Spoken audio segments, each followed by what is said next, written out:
সাথে আছি আমি প্রিমা জামান। বর্তমান সময়ে প্রতিদিনের অন্যতম অনুষঙ্গ হয়ে উঠেছে মোবাইল ফোন। মোবাইল সেটের নতুন সব মডেল ও ফিচার নজর কাটছে ক্রেতাদের।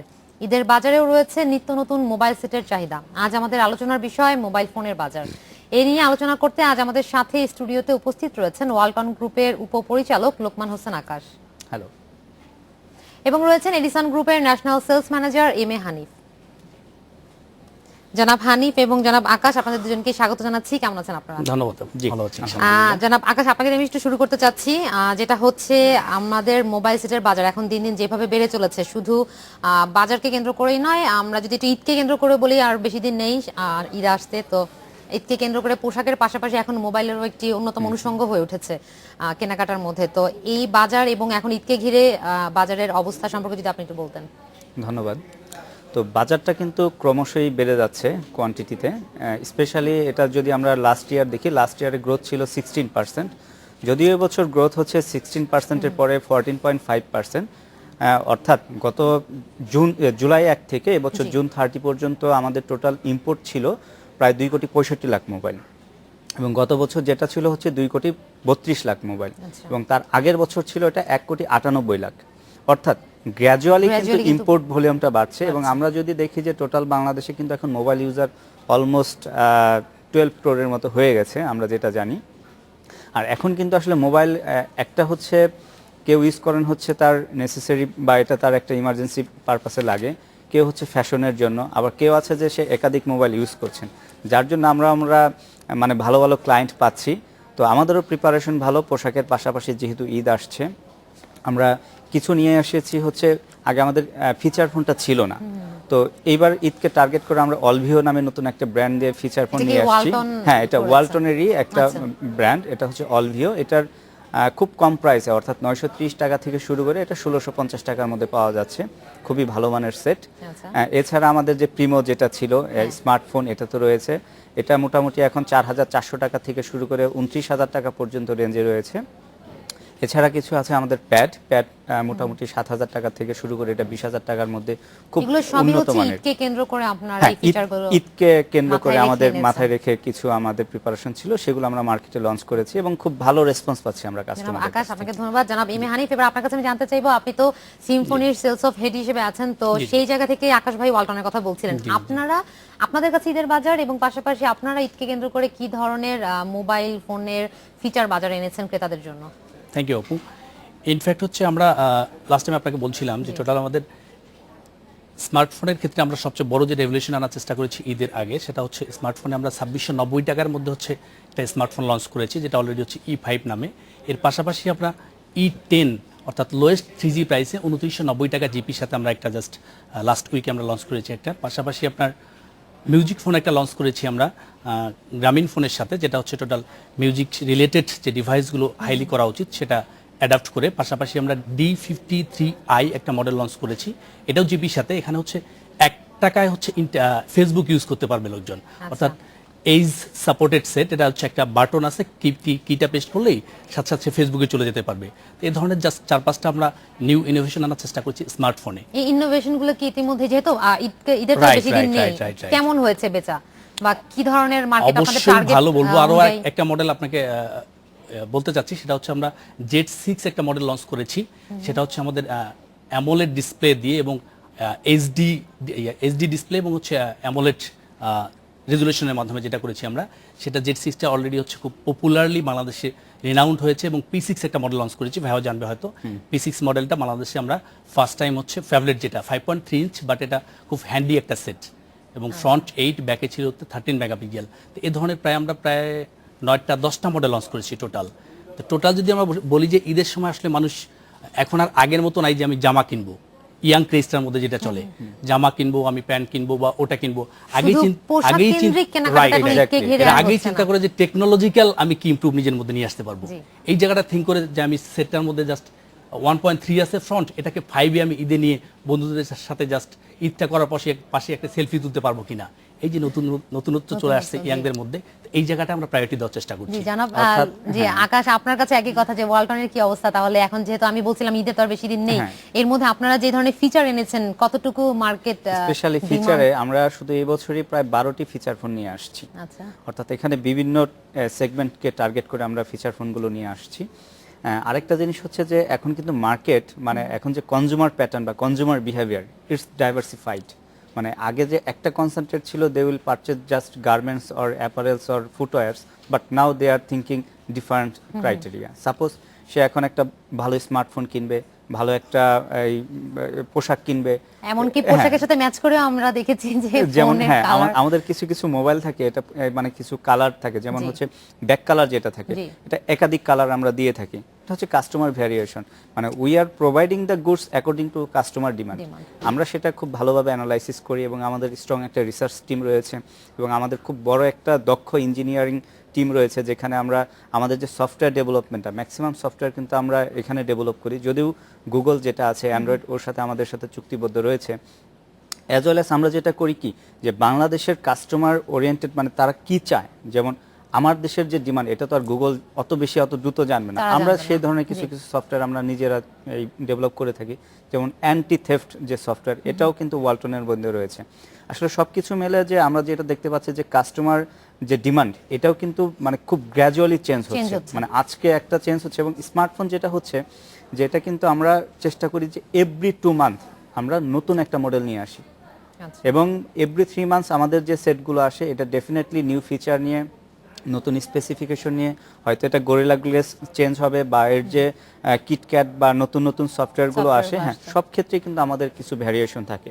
এবং আমরা এখন যেটা করি কম্পেয়ার টু স্যামসাং, এলজি বা অ্যাপেল যেটা আছে তাদের তুলনায় কিন্তু আমাদের টেকনোলজিটা খুব দ্রুত চেঞ্জ হচ্ছে, যার জন্য কিন্তু আমাদের মানে লোকাল ব্র্যান্ড আমরা যারা আছি এখন কিন্তু ওয়ালটন এবং আপনার সিম্ফনি এই দুইটা কিন্তু বাংলাদেশের টপ 3 ব্র্যান্ডের মধ্যে আছে।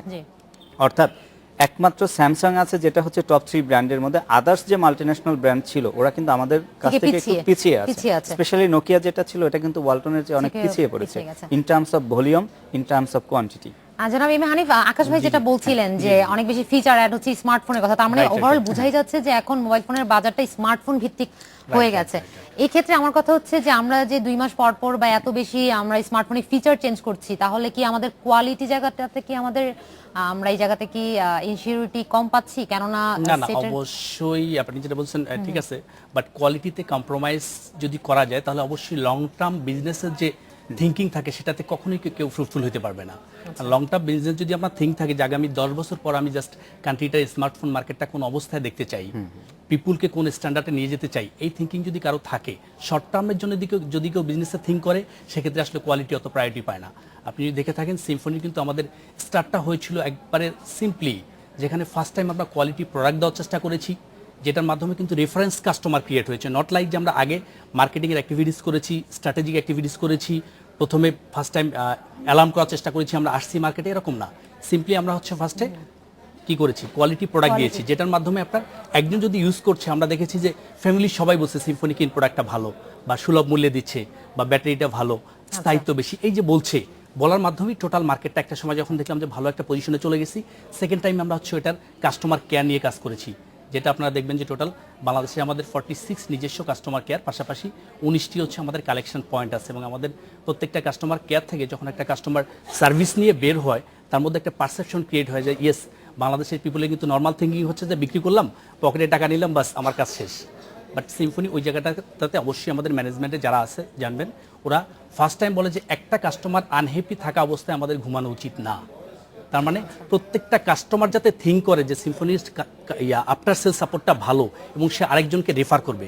কাস্টমার কেয়ারের পর থার্ড পয়েন্টে চলে গেছি আমরা হচ্ছে ডিস্ট্রিবিউশন চ্যানেল ডেভেলপমেন্ট, ফোর্থ পয়েন্টে কিন্তু চলে আসছি মার্কেটিং অ্যাক্টিভিটিস কী করা যায়। তার মানে ফার্স্ট টাইম প্ল্যাটফর্মটা ডেভেলপ করতে হবে, কোয়ালিটি প্রোডাক্ট দিচ্ছি মার্কেটে এটা এনশিওর করতে হবে, কাস্টমারের যে লয়ালিটি, কাস্টমার যে কিনবে একটা দোকানে না পাইলে সিম্ফনি আরেকটা দোকানে গিয়ে কিনবে, এই পারসেপশনটা গেইন করতে হবে, চ্যানেল ডেভেলপমেন্ট করতে হবে, দেন মার্কেটিং। বর্তমান হঠাৎ করে অনেক কোম্পানি আমরা দেখছি যে ফার্স্টে মার্কেটিং অ্যাক্টিভিটিস করে প্রচুর, আমরা এটা আসতেছি ওটা আসতেছি, প্রচুর আসতেছে, ইনোভেশন আসতেছে, মানে অ্যাক্টিভিটিস বেসড। বাট ব্যাকহ্যান্ডে তাদের যে স্ট্র্যাটেজি থাকবে যে ভাই ব্যাকহ্যান্ডে আমার ফার্স্টে এই জায়গাটা যাওয়া উচিত, সেকেন্ড পয়েন্ট হচ্ছে আমি কাস্টমারকে আগে থিঙ্ক করব, তারপর হচ্ছে আমার অ্যাক্টিভিটিস বেসড কাজগুলো করব। এই জায়গাটা সিম্ফনি সবসময় হচ্ছে কোয়ালিটিকে নিয়ে কাজ করে, কোয়ালিটি কম্প্রোমাইজ করে বাংলাদেশে পজিশন লিড আমরা করছি এটা আমরা রাখতে চাই না। আমরা অবশ্যই আমরা কোয়ালিটি প্রোডাক্ট কাস্টমারকে দেবো। এবং স্মার্টফোনে যেটা বলছিলেন যে স্মার্টফোনে কিন্তু এখন টোটাল লাইফস্টাইলটাই মানুষের স্মার্ট হয়ে গেছে। এখন প্রত্যেকটা তথ্য প্রযুক্তিতে আমাদের এত বেশি অগ্রগতি হচ্ছে যে এখন আমাদের স্মার্টফোন যখন ছাড়া একটা অফিসের ছেলেকে যখন 50% কাজ সিম্পলি কিন্তু দিয়ে আমরা দেই, বাসায় একটা থেকে ছেলেকে করি। ট্রেনিং দেওয়ার সময় বলি যে you have to be smart first time, then you have to sell the smartphone. আপনি জনাব হ্যাঁ এম এ হানিফ এবং জনাব লোকমান হোসেন আকাশ, আপনাদের সাথে আমি এই মোবাইল ফোনের বাজার নিয়ে আরো অনেক কথা বলবো। Thank you, একটা thank বিরতির you. সময় এসেছে, থ্যাংক ইউ। আলোচনা এই পর্যায়ে বিরতি নিচ্ছি, আমাদের সাথেই থাকুন।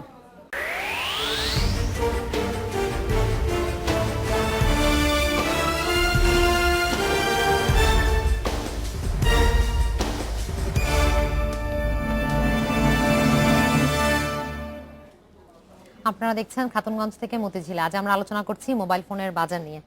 জনাব লোকমান হোসেন আকাশ, আমি এম এ হানিফের কথা সূত্র ধরে বলতে চাচ্ছি, উনি কোয়ালিটির কথা বলছিলেন যে সেখানে কোনোভাবে আপনারা কম্প্রোমাইজ করেন না। তাহলে এই জায়গাটিতে কাস্টমারদের এন্ড থেকে তাদেরকে সহযোগিতা করার জন্য সার্ভিস সেন্টারের জায়গা থেকে কতটুকু আপনারা নজর দিচ্ছেন? ডেফিনেটলি ওয়ালটনের কিন্তু বাংলাদেশে একমাত্র আইএসও সার্ভিস সেন্টার রয়েছে, ঠিক আছে? এটা বাংলাদেশের একমাত্র আইএসও সার্ভিস সেন্টার, যেখানে আমাদের কিন্তু এখন মোর দ্যান 200 সার্ভিস পয়েন্ট রয়েছে। অ্যাজ ওয়েল অ্যাজ আমাদের যে সার্ভিসে আমরা চেষ্টা করি যে উইদিন 2 আওয়ার্স আমরা একটা কাস্টমারকে তার যে প্রবলেম থাকে ওইটা সমাধান করে দিতে। ম্যাক্সিমাম সময় সে বসে থাকবে, তার প্রবলেমটা নিয়ে আসবে। যদি সফটওয়্যারে কোনো প্রবলেম থাকে তাকে বসিয়ে রেখে আমরা ওইটা সমাধান করে দিই। আর হার্ডওয়্যারে যদি কোনো মেজর প্রবলেম থাকে দেন আমরা একটা সীমিত সময়ের মধ্যে ওই প্রবলেমটার সমাধান করে দিই। আরেকটা জিনিস হচ্ছে যে সার্ভিস তো definitely it is a vital issue of Walton, কারণ ওয়ালটনের মেইন বিজনেস স্ট্র্যাটেজি হচ্ছে quality, competitive price and best customer service. আপনি কয়েকবার হ্যাঁ, আমি বলেছেন, তো কয়েকবার বলেছি আর কি। তো আমরা কিন্তু এই থিমের ভিত্তিতে কিন্তু আমরা বিজনেস স্ট্র্যাটেজিটা পালন করি এবং আমাদের বিজনেস যে এক্সপ্যানশন প্রতিটা ক্ষেত্রে কিন্তু আমরা এই তিনটিকে প্রায়োরিটি দিই, কারণ within this three it is totally difficult to grab the market. তো অ্যাকচুয়ালি জনাব এম এ হানিফ, আপনি স্মার্টফোনের বাজার নিয়ে বলছিলেন, সেটা তো আছেই, পাশাপাশি আমি আরেকটা জিনিস আপনার কাছে জানতে চাইবো যে স্মার্টফোনের ক্ষেত্রে যেটা হচ্ছে যে গ্রোথ অবশ্যই, পাশাপাশি হচ্ছে আমরা তো এই জায়গাটিতে আমরা ম্যানুফ্যাকচার হতে পারছি না, বা আপনারাও হয়তো এই জায়গা থেকে চিন্তা ভাবনা আছে কিনা, বা এটা নিয়ে কিভাবে কাজ করছেন? স্মার্টফোনের গ্রোথ ফার্স্ট টাইম যদি বলা হয় সেটা হচ্ছে যে 2012-তে দেখবেন বাংলাদেশের স্মার্টফোনের কোয়ান্টিটি ছিল টোটাল হচ্ছে 1,29,000-এর মতো, যেটা 2013-তে এসেছে হচ্ছে 16,91,000, সেটা 2014-তে এসে গেছে হচ্ছে আপনার অলমোস্ট 41,01,000। হোপফুলি এবছর আমরা শেষ করব 53 লাখের মতো আমাদের এস্টিমেশন যেটা আছে, 30% গ্রোথ দিয়ে, যেটা হচ্ছে লাস্ট ইয়ারের গ্রোথ ছিল 143%। আর বেসিক শিফটটা কিন্তু হয়েছে স্মার্টফোনে হচ্ছে 2012 থেকে 13, যেখানে গ্রোথ ছিল 1201%। সো ওইটা ছিল র্যাপিড গ্রোথ এবং ভ্যালু একটা বাংলাদেশের বিশাল একটা শিফট হয়েছে ভ্যালু মার্কেটে স্মার্টফোন আসার ফলে। স্মার্টফোনের যে শিফটটা হচ্ছে বা ভ্যালু শিফট যেটা হচ্ছে, তার মানে কাস্টমারের লাইফ স্টাইলটা চেঞ্জ করে দিচ্ছে। সো স্মার্টফোনের যদি আমরা কোয়ালিটি ঠিক রাখতে চাই, আপনি যেটা বললেন খুব গুরুত্বপূর্ণ একটা কথা, সেটা হচ্ছে যে টোটাল কাস্টমার কেয়ারের পাশাপাশি হচ্ছে আপনারা সার্ভিস সেন্টার না ম্যানুফ্যাকচারিং ইস্যুটা বলছিলেন।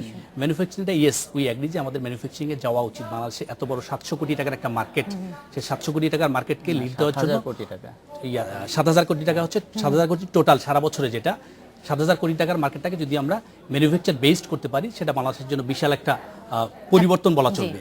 বাট এখানে যে লিমিটেশনসটা আছে ইনিশিয়ালি আমরা দেখতে পাচ্ছি যে ইনফ্রাস্ট্রাকচারাল ডেভেলপমেন্টের একটা ফ্যাক্টর আছে, স্কিলড ম্যান পাওয়ারের একটা ফ্যাক্টর আছে, পাশাপাশি প্রোডাকশনে যাওয়ার জন্য মিনিমাম যে ক্যাপাসিটি দরকার, যে এত পিস আমার মিনিমাম প্রোডাকশনের জন্য কোয়ান্টিটি দরকার, সেই জায়গাটার একটা ফ্যাক্টর আছে। তো এই তিনটা ফ্যাক্টর যদি একসাথে মোটামুটি আমরা ইন্টিগ্রেট করি, সেক্ষেত্রে আমাদের পার প্রোডাক্টের যে প্রাইসটা সেটা একটু বেড়ে যাবে। সেক্ষেত্রে গভর্নমেন্টের অবশ্যই একটা সাপোর্টিভ পার্ট থাকতে হবে, ফার্স্ট ওয়ান।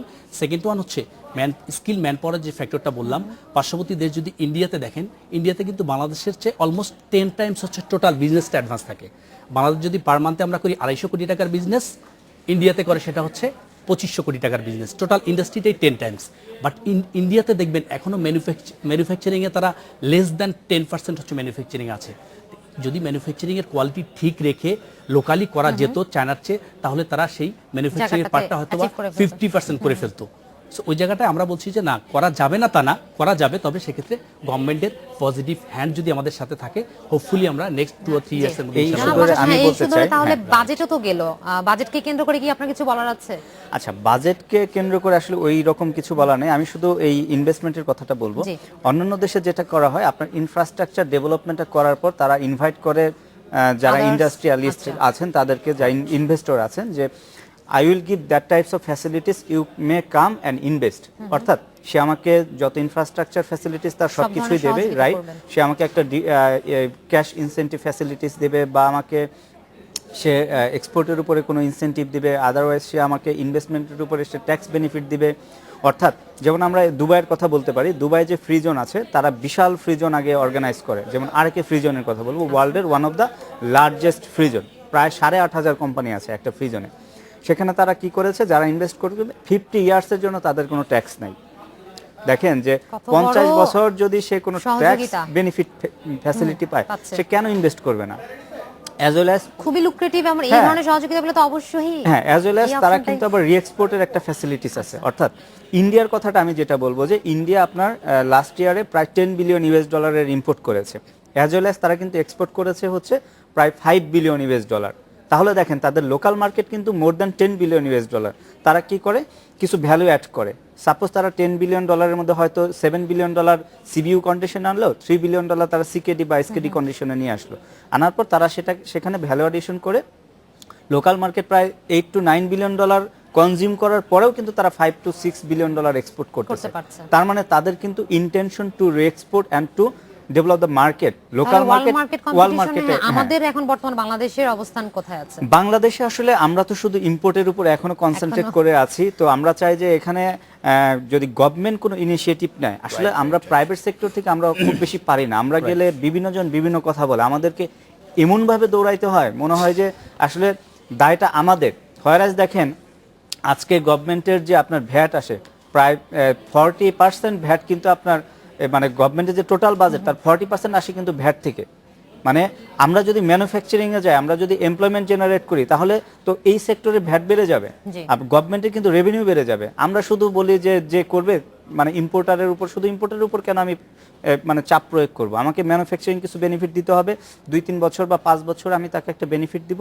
আফটার দ্যাট যখন সে সলভেন্ট হয়ে যাবে, যখন সে ওভারসিজ মার্কেটে যাবে, তখন আমরা তাকে ভালো এবং বেনিফিট এবারও দেব। কিন্তু রাজস্ব আদায় লক্ষ্যমাত্রা ছিল 1,76,000, যার মধ্যে 36% কিন্তু 36% ছিল ধরা ভ্যাট। হয়েছে। এবছর কিন্তু এটা অলমোস্ট 40% ধরা হয়েছে। জি। আরেকটা জিনিস জি, বলি, জি, sorry, অবশ্যই। সেটা আরেকটু হচ্ছে সংক্ষেপে। হ্যাঁ, ওয়ার্ল্ডের টোটাল মার্কেট হচ্ছে $500 বিলিয়ন এই মোবাইল ফোন।